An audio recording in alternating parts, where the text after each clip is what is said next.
think the first is, depending upon how well you want to do, and particularly if you're starting a company, you need to work super hard. So what does super hard mean? Well, when my brother and I were starting our first company, instead of getting an apartment, we just rented a small office and we slept on the couch. And we showered at the YMCA, and we had just one computer. So the website was up during the day, and I was coding at night. 7 days a week, all the time.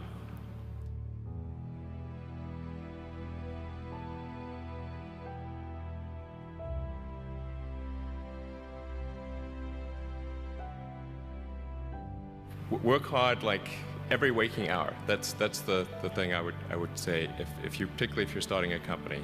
And I mean, if you do simple math, say like, okay, if somebody else is working 50 hours and you're working 100, you'll get twice as much done in the course of a year as the other company.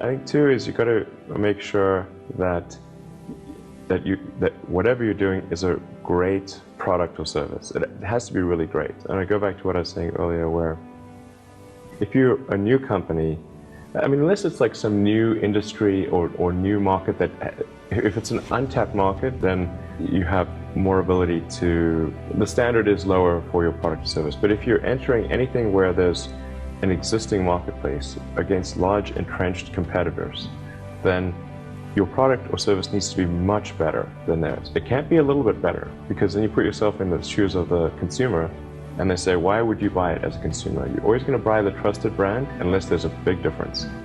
So a lot of times entrepreneur will come up with something which is only slightly better. And it can't just be slightly better. It's got to be a lot better.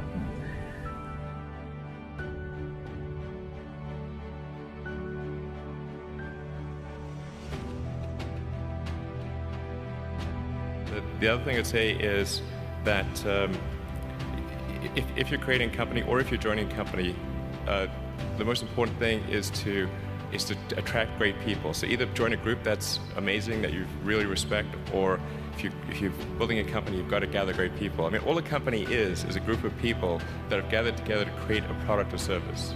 And so depending upon how talented and hardworking that group is, and the degree to which they're focused cohesively in a good direction, that will determine the success of the company.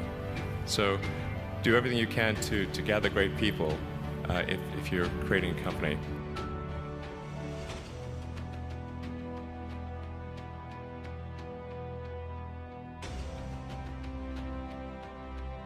Then I'd say focus on signal over noise.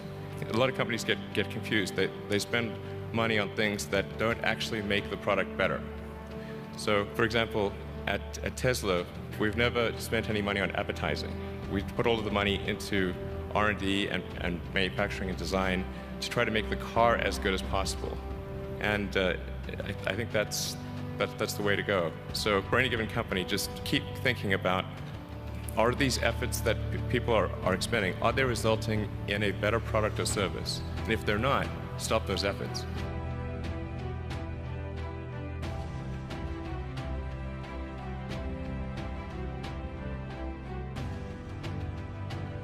And then I think the final thing I would encourage you to do is, now is the time to take risk. You don't have, you don't have kids, but as you get older, your obligations increase. And once you have a family, you start taking risk not just for yourself, but for your family as well. It gets much harder to do things that might not work out.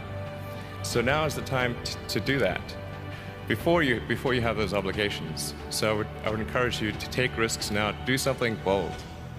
You won't regret it.